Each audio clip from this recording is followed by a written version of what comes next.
You just said my rewrite hit the bullseye. Girls do not do rewrites. Why not? That's simply how we do things here. We have rules, protocol. This is ridiculous.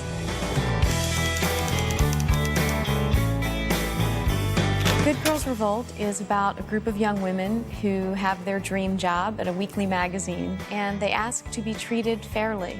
That very simple, brave request wreaks havoc on their love lives and their sex lives and friendships and family relationships.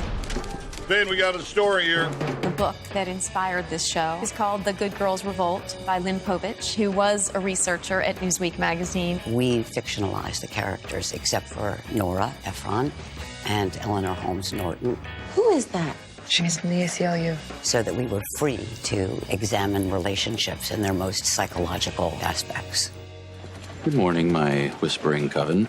During that time, it was only men who were writing the articles, and all the women were doing all the research and really doing the writing. What? You're pretty cute when you got a scoop.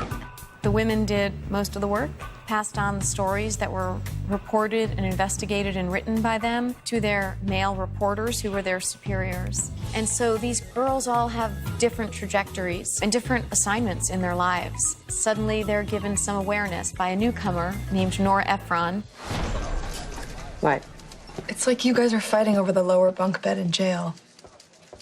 Who gets to make the guys who are writing the story look better? Women began to change, and men didn't understand what that change was. How are you mad at me? I'm not mad at you. I'm frustrated.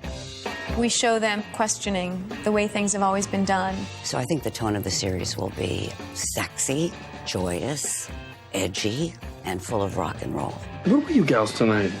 You're at a meeting. What kind of meeting? The kind where women take out compacts and look at their vaginas. And in the backdrop of all of this, marriages are breaking up, love triangles, heartbreak, and very unusual alliances in the newsroom. When we stand united, ladies, we can do anything.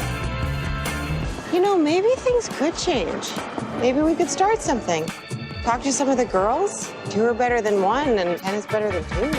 I owe where I am in my life to these women.